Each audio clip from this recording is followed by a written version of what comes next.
À l'image de ce qui se passe dans d'autres métiers considérés comme masculins, la féminisation de l'agriculture en transforme les pratiques et les conditions de travail. Bonjour, je m'appelle Guylaine Barbeau, je suis agricultrice depuis 1991, date à laquelle je me suis installée avec mes parents. Puis après, on a évolué à un GAEC entre frères et sœurs, bien entendu, 3 associés. Et puis l'installation de ma fille l'an dernier, en 2023. Je suis mariée, j'ai 4 enfants. On a une exploitation avec 3 productions, 600 chèvres, 100 vaches limousines, naisseurs, et puis 350 brebis, race croisée charolais vendéen. J'ai choisi ce métier parce que j'aime beaucoup la nature, l'élevage en particulier. Et ça a toujours été mon choix depuis le début. Je n'ai pas eu d'autres métiers. En plus, le métier d'agriculteur, on est son propre employeur, donc ça, j'apprécie beaucoup. Au niveau du métier, déjà, il y a des contraintes au niveau de l'astreinte. Donc, on est obligé d'être ici au niveau de la nourriture pour les animaux. Même si c'est amélioré, il y a beaucoup d'engins qui nous permettent d'alimenter une seule fois par jour. Et puis pour repousser aussi l'alimentation, il y a beaucoup de matériel qui existe pour diminuer la contrainte.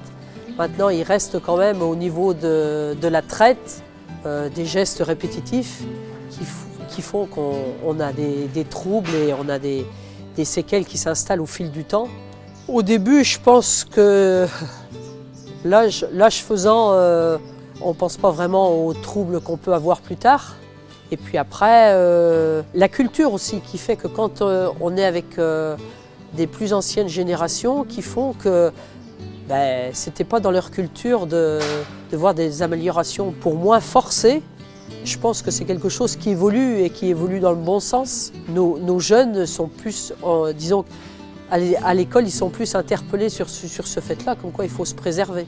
On veut de plus en plus de temps pour soi. On peut prendre du temps pour soi, mais en étant agriculteur, il y a des choses incompressibles.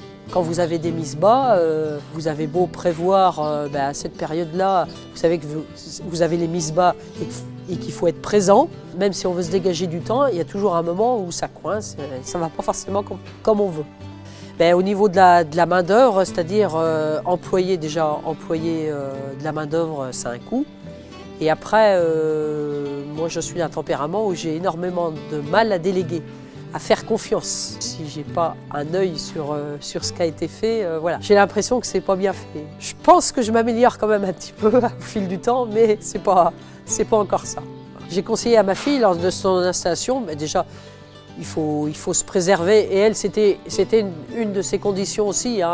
Elle ne se serait pas installée toute seule, elle ne voulait pas s'installer toute seule parce qu'elle ne voulait pas la contrainte de tout le temps sur l'exploitation. Elle a des enfants, et comme tout le monde, elle veut avoir du temps pour elle. C'est une organisation qui s'est faite au niveau du GAEC, c'est-à-dire qu'on a fait en sorte qu'il y ait des choses au niveau des moutons, parce qu'elle a installé avec la production, en apportant la production de Ovid, et on a fait en sorte qu'il y ait un parc de tri au niveau tri, qu'elle puisse aussi au maximum pouvoir se débrouiller seule, qu'on ne soit pas obligé d'être plusieurs, parce que ça aussi, quand on est toujours obligé d'être plusieurs, ça peut être contraignant aussi.